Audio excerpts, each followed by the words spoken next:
Okay, so I believe we're up to here. Ma'atim heim ba'olam ha'makirim ha'emes. There are very few people in the world who recognize truth. If you remember, we've quoted several times this year George Bernard Shaw, who said that 2% of people think, 3% of people think that they think, and 95% of people would rather do anything else than have to think. So that is why there are very few people in the world who recognize truth. The truth is requires an effort to think, and people don't like thinking about it. וכמו שאין הקטוע,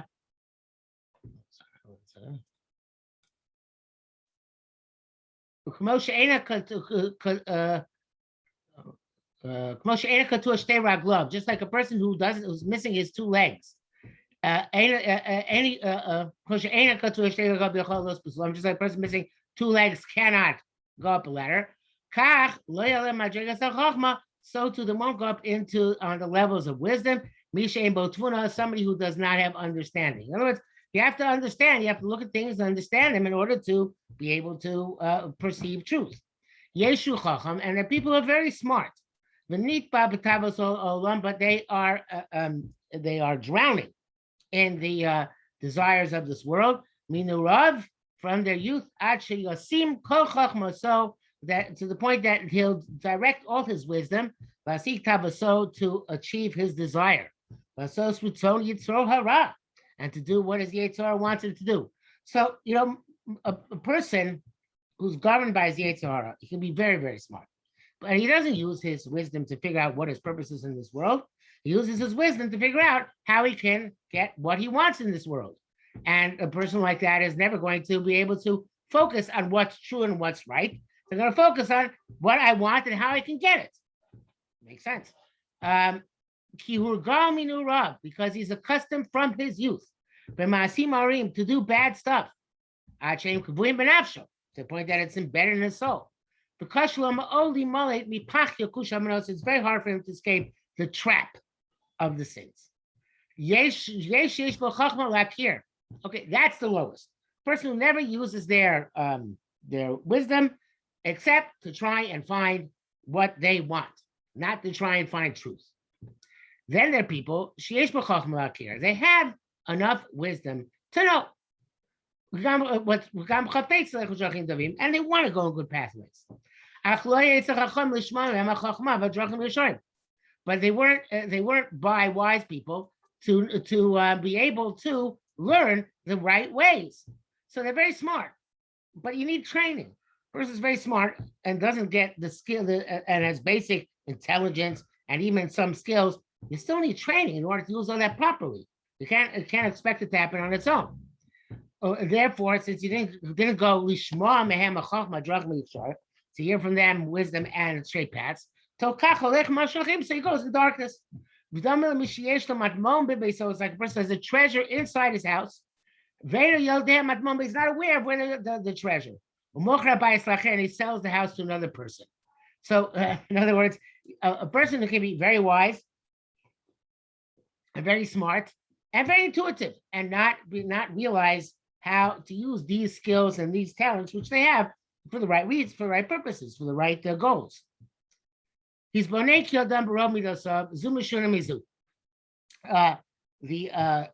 person has many different traits, and they're all different from each other. And every midah a person tries to grab, literally means to rip a person, maybe rip a person apart. One pulls him this way and the other pulls him another way. In other words, if you're in a place and a setting where you're supposed to be serious, right? But sometimes your Yetzirah drives you to try and be funny. In a place where you're supposed to be happy, sometimes Yetzirah will drive you to be angry. A person has so many midos which can be activated at any time by the most small thing. And it might be something totally inappropriate for the time and place. Or a person can have two conflicting midos at the same time. There's a idea from Rabbi Saul Salanter, who was the founder of the Muslim movement, which advocated learning these types of Sfarim. He said, there's a Medrash which says, Medrash said that when Avraham Avinu went to Akedah to sacrifice Yitzchak, he went with Simcha. He went happily. And the other Midrash would say that he went to Akedah, he went with in anguish. He went in pain. So one thing you could say that the Midrash marked each other. Right? One Midrash was going with happiness, the other with pain. But Rabbi Solomon says a person is capable of conflicting emotions simultaneously. A person can have two emotions which contradict each other at the same time. You can be happy and sad at the same time. Be happy and angry at the same time. You can be any type of emotion and another contradicting emotion, and it can be simultaneous. And the emotions can tug at you in different directions. And that's what human beings are created with that capacity to suffer both I know suffers right there, to experience two emotions together. I think I had this argument with one of you last year. I don't remember with who. But that's about people who cry at weddings. People cry at weddings if they are both happy and sad at the same time, or it's a different type of happiness. So I wanted to say that people cry at weddings, they're happy and sad at the same time. And part of happiness is a twinge of sadness, and the sadness doesn't take away from the happiness, it increases the happiness.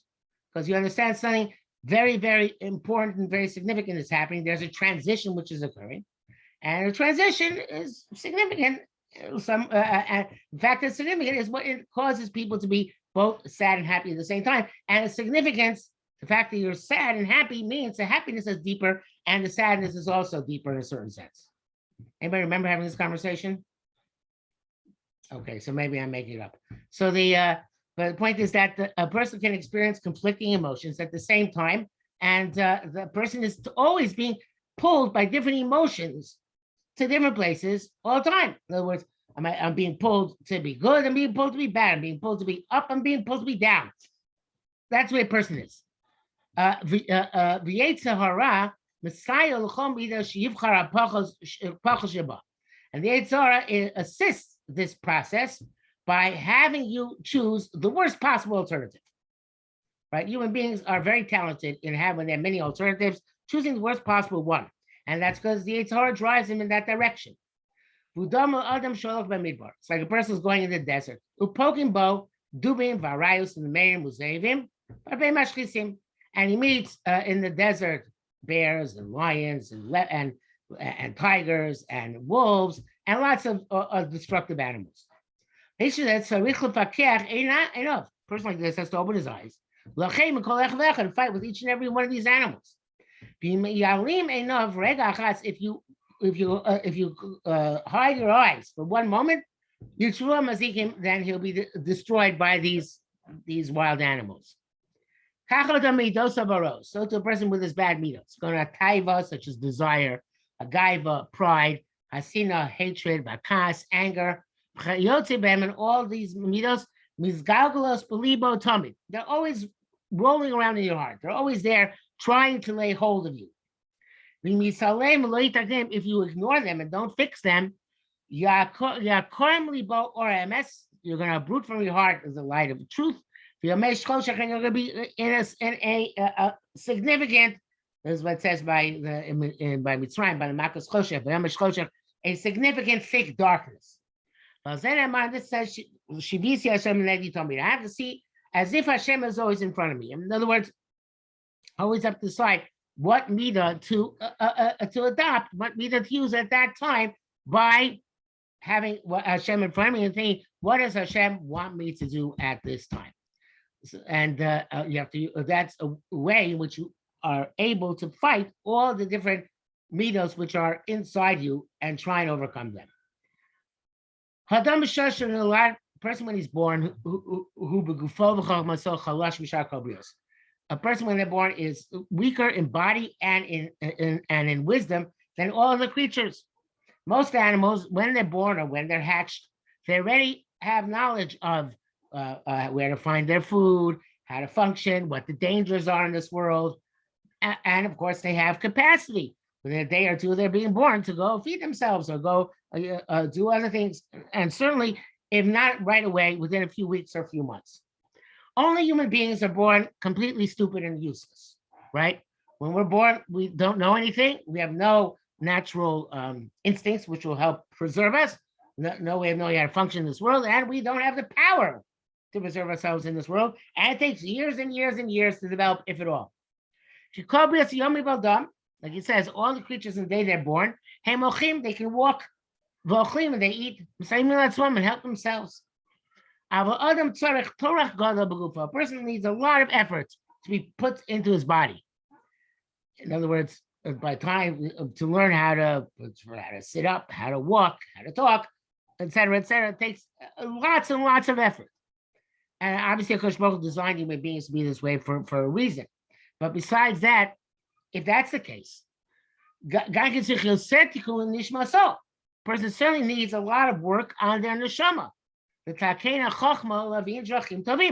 To fix the wisdom, in other words, to be able to know how to think properly, and to prepare good pathways. A person at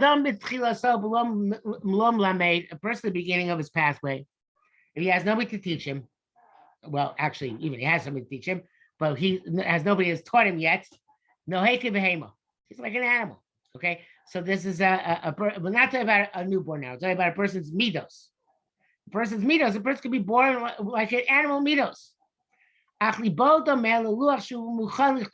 nevertheless, his heart is like a slate on which you can write. So who's going to write on it? If the slate is taken by a foolish person, he's going to doodle on it. Idle doodles.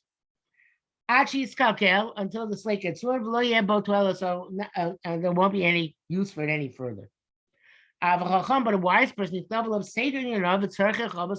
person is going to write on his heart the order of his matters and what he needs, what he needs, and what he's obligated to do. And out of this slate, he'll know to support the finance and bring home sustenance, banav, his children, of yagia, and reach a great advantage of life. Kach leva adam. So everybody's heart is like a clean slate.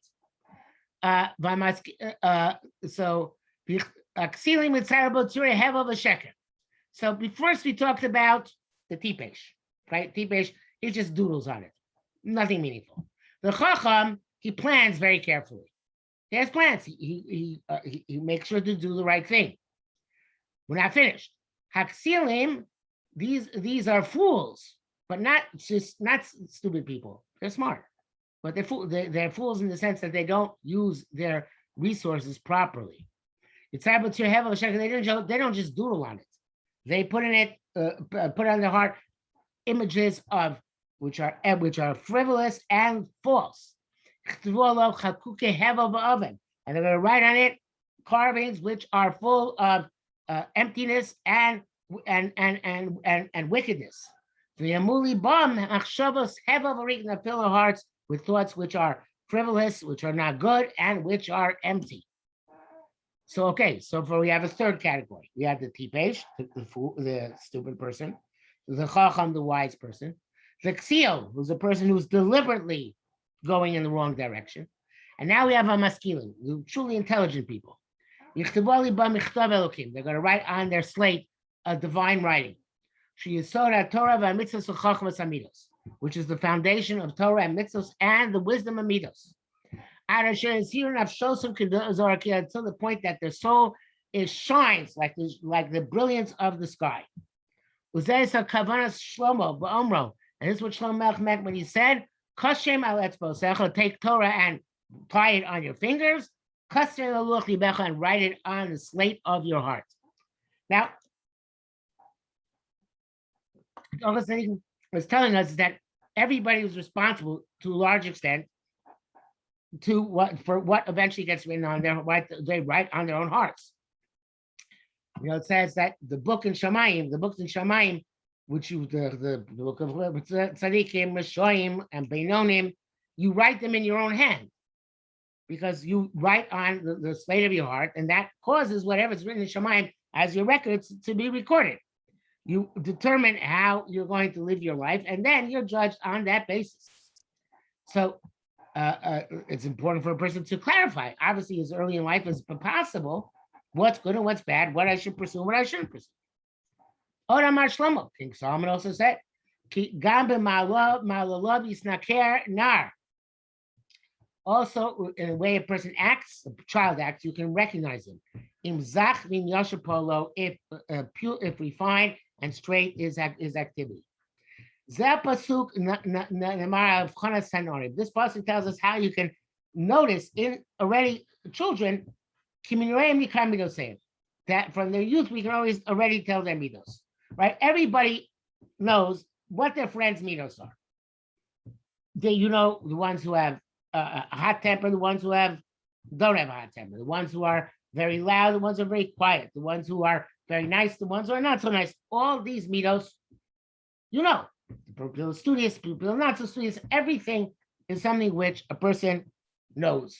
You can tell already about your friends from a young age. I don't know how old you were, but by the time you start realizing that your different friends had different traits. Probably you were in kindergarten, first grade, and maybe as you grew older, it became more clear to you. But for a very young age, you can tell which kids have which midos. And very often, from a very young age, you choose your friend based on the midos that you like, right? If you have a person, if you like having fun, you're going to have a person, you're going to choose a person who likes having fun. You're not going to choose the quiet, studious type. If you like quiet, studious, you're going to choose the quiet, studious type. You're not going to choose the person who likes to have fun. If you like being loud, you're not going to choose the person who's being quiet, usually, and vice versa.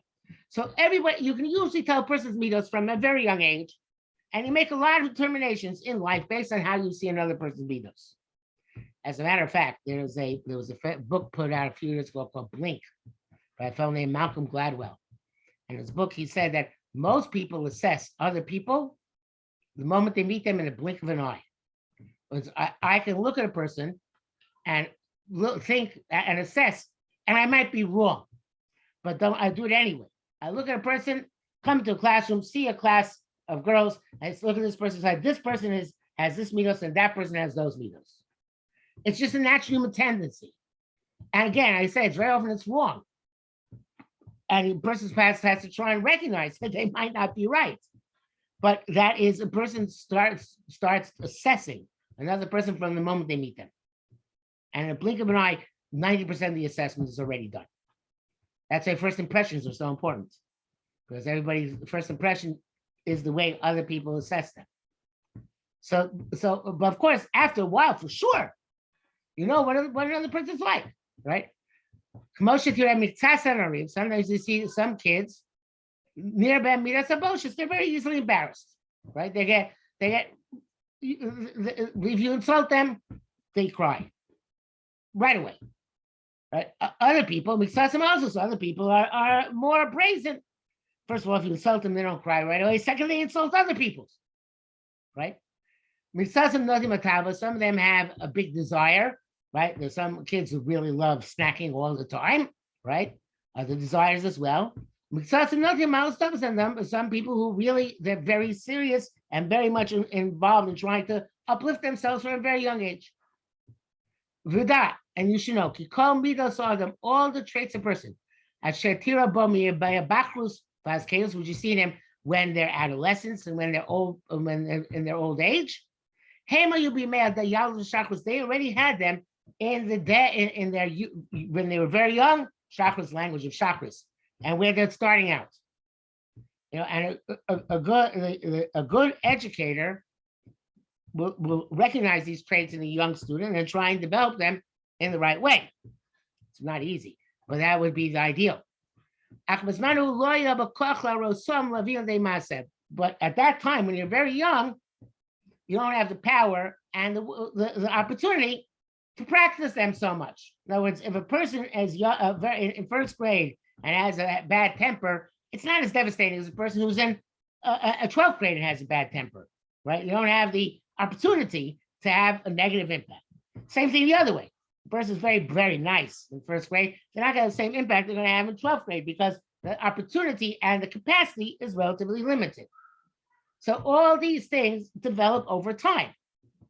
But already you can tell at the beginning, if you look at a person, where they're going. from where they're going to, from where the midos are, and how the midos are going to develop.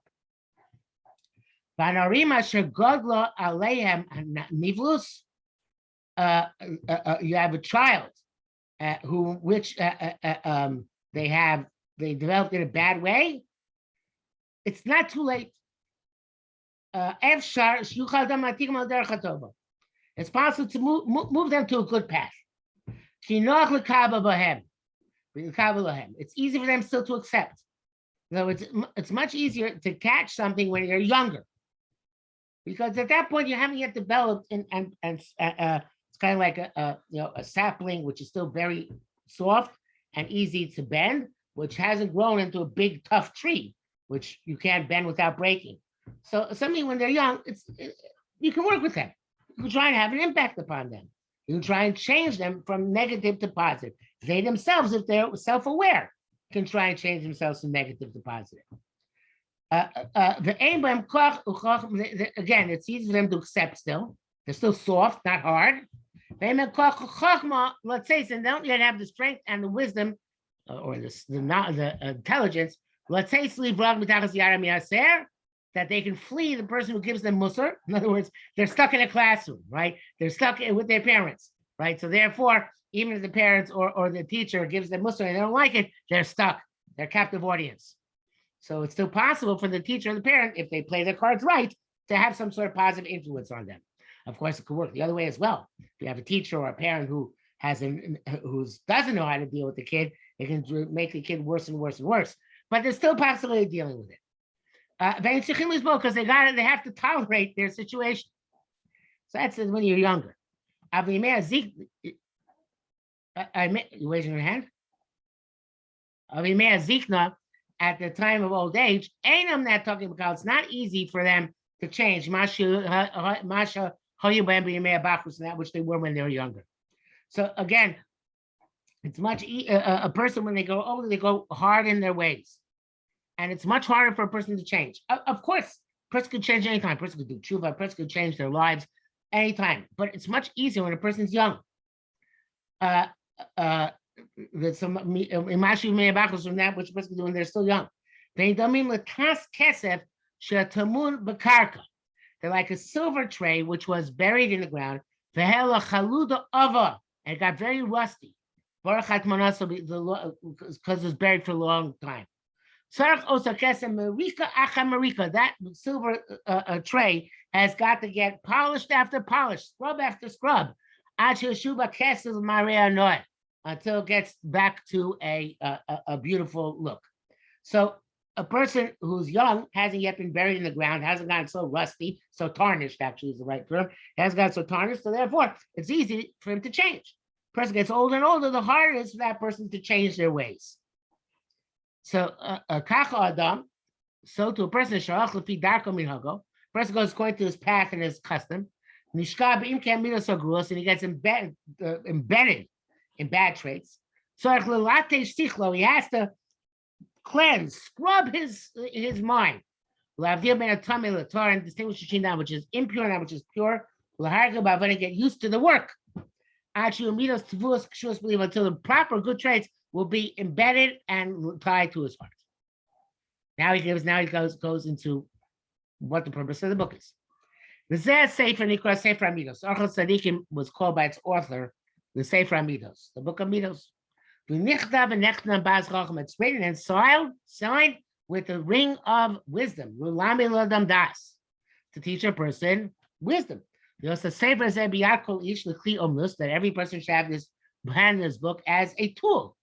The takin mitocho midos ma'amasa, to fix from within the book his midos and his activity. Kia uman, because a craftsman, asher biyadu kliyim, who has in his hands his tools, yuchol asos malachta, he can do his work. But he doesn't have the tools. He can't do anything. That's what I said previously. You can be very smart, but you need to have the right tools in order to do what you need to do. Therefore, listen to what I tell you, what is the musar give you. And take the tools in your hands. In order to fix your traits. Hello, Tira, you'll see. Somebody has a lot of coins. Small and large. He doesn't know how much they're worth. Doesn't know the value. He won't know what to buy with each coin. Until he finds out what each one is worth. He doesn't know what coins are no longer valid because the king said you can no longer use them. Because he decreed not to use them. And if after he weighs every coin and figures out its value, then you know how to acquire with each coin the value, whatever is equal to the value of the coin. And a coin which the king said you can't use anymore, you won't careful not to use it except in a way where you won't be punished for it. So a person knows the value of every coin and whether the coin is a good coin or not, he can use his coins to reach good and happiness. But an idiot, he won't weigh and he doesn't find out the value. And he spends coins that the king said not to spend. As it goes, no doubt he's going to come to great damage. Now, my son, take this mashal. Which the nimshal is, the mashal is about the midos which you have, those that are great and small. And you have to weigh each and every midah with the scale of your wisdom. Until you know the value of each of the midah. And know the midas which are so bad that Hashem said, don't use them. They won't be found with you and they won't be seen in you. Ella, except, and now this is a very important idea, there's certain places where even the rottenest midah, the rottenest trait, has a positive use. Hashem didn't create any trait which is completely negative. Every trait which the Orchos Tzaddikim goes through in the Sefer, so I tell you, even the ones which are very bad, is going to say it's bad, but in one place it's good. There's no midah which he says is never good. It's not like the Rambam. The Rambam says gaiva, pride, and kas, anger are always bad, no matter what. The Orchos Tzaddikim is going to say no, even pride and anger, they have their place. At a certain time, a certain place, that's where you use them. Okay. With the place which Shlot Kabel has a place where it's not going to get damage or punishment. In this way, which perfection, because you use everything the right way. To Uman, you're going to be a craftsman, expert in your work, holding on to your tools. Now, we're going to tell you the roots of all midos and their branches. The Torah, what makes them advantageous, these come how they damage. Kavanah saying our intent is Lashiv Tivei Adam, is to move the natures of people from foolish behavior, to love to be musar, to love criticism, to love to grow by hearing other people or other books telling them what to do.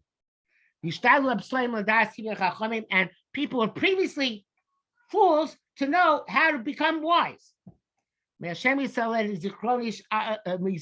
Hashem, may his memory be uplifted. We ask Hashem's help. May show him to tell us the good paths, and the Sivas Tzedek, and the paths of justice. Laura Shita sure that we should be able to teach the tribes of Israel, Adas HaChesed, who are the congregation of loving kindness. We want, obviously, end of goal of everything is we should have reach a level where we're completely full of chesed. So now, what the Orchos Tzaddikim does is he goes through the midos not in order of how a person develops them, but in order of how important they are either to avoid or to cultivate. So, for example, much later in the book, he says the basic midah which you have to acquire is a sense of urgency, zrizus, to do everything as quickly as you possibly can.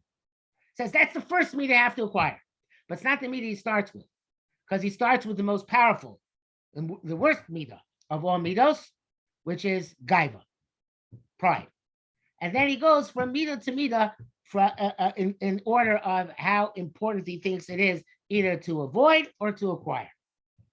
Okay, so therefore he starts again with one which is the worst midah of all.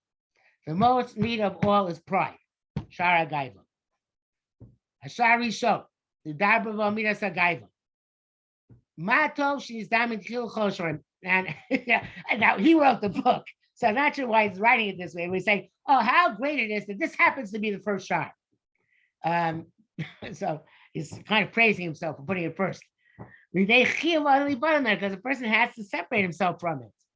Because it's an opening to very terrible things. Many of the terrible things. There's no worse meter than pride. The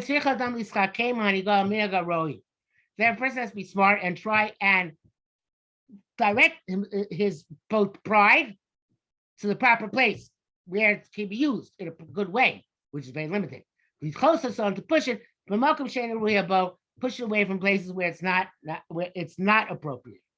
Now, I had girls over at my house on Shabbos, which is very, very nice. I hope they had a good time. And they told me that they know other girls who are very, very proud and arrogant and look down on them, but of course not among their friends, among other girls in the community. So I don't know any of you girls who suffers particularly much from the midah of pride. I don't think any girl here is, as I see in front of me, has the problem of being too proud and too arrogant. But everybody can use improvement, right? Even if I don't think you're proud and too proud and too arrogant, still, you can always use advice on how to avoid it. So if we learn something which is you don't think is relevant to you, still maybe at some point in the future it's going to be important for you. Okay, and I would go a little bit further, get a little bit controversial here. And I know you're going to tell me it's not a good mashal, but it could be that some of you, the way you treated certain teachers this year did so with pride and arrogance. And I'll leave it at that, and you can figure out who I might be talking about, not me. Okay. So Hagaiva here matbea asher pasal Kadosh Baruch Hu. So he says immediately, Gaiva we talk about coins which Hashem said no good, can't use them. So Hashem says Gaiva you can't use pride. It's a puzzle. It's no good. And Hashem commanded us about in the Torah. Be careful not to forget God. Now, it doesn't say this person not to be proud, does it? So what does he say? It says the person not to be proud. Some of you are gay. Sorry, some of you who's proud forgets his creator. It says, you're going to have lots of cattle and sheep. The kesef is of yarbechon, lots of silver and gold. The Ramav, your heart is going to grow up, meaning when you become haughty, proud. You're going to forget God. But you're going to say in your heart, whatever I accomplished, it's my strength, my talent, my power, which made this accomplishment for me. So no, you have to remember God, because he gives you the power to accomplish in this world. And the person who has to be most careful about gaiva, about not being proud, is the person who's most susceptible to being proud, a king. His heart should not be any higher than his brothers. If Torah says that certainly a king can't be proud, this is certainly true about simple people. They shouldn't try to lord it over each other, meaning I shouldn't think of myself as better than you, and you shouldn't think of yourself as you're better than me. And it doesn't matter who you are, where you are. Another Sefer Chovos HaBava says, a beautiful mashal, he says, you should never be but proud. Because if you're not as good as somebody else, you're indeed not as good as the other person. So don't be proud. And if you're better than another person, maybe the reason you're better than the person is because you have more talent and potential to begin with. But maybe they're using their talent and potential relative to what they have to a much greater extent than you are. Or it's for you, it's easy because you have the talent potential. For them, it's much more difficult. And they're accomplishing much more based on the more limited talent and potential which they have. So You should always look at other people and say, you know what? Maybe they're much better than I am. They're probably better than I am in some way, shape, or form. And I should try and see myself as low. And it's a very, very hard thing to do because the person always tries to focuses on themselves and what they represent to themselves, which is always the ideal. So that's why gaiva is very hard to eradicate. A gaiva says the shnei chalokim. There are two different types of gaiva. Gaiva son of a person's pride in their body. And the second one is pride in your in intelligence and your activity. So some people are very proud about how beautiful they are, and some people are very proud about how smart they are. I would divide in three. Some people divide and say that how smart they are and what they do, but he puts how smart they are, what they do together. Because I guess one is more physical, one is more spiritual. So gaiva is a problem, and he's going to elaborate on this, obviously. What does it mean, gaiva begufa? What does it mean, gaiva b'chachma uva ma'isa? We'll have to leave it because there's less than 1 minute left. I think next week, because it's Tisha B'Av, we'll skip, and we'll pick it up in 2 weeks. Okay? I mean, if you girls want to learn Tisha B'Av, let me know. Maybe I'll do a special share, but I don't want to make it necessarily part of the series, which you have to come to. Okay, thank you very much for coming tonight. Have a good night, everybody. Thank you. Thank you.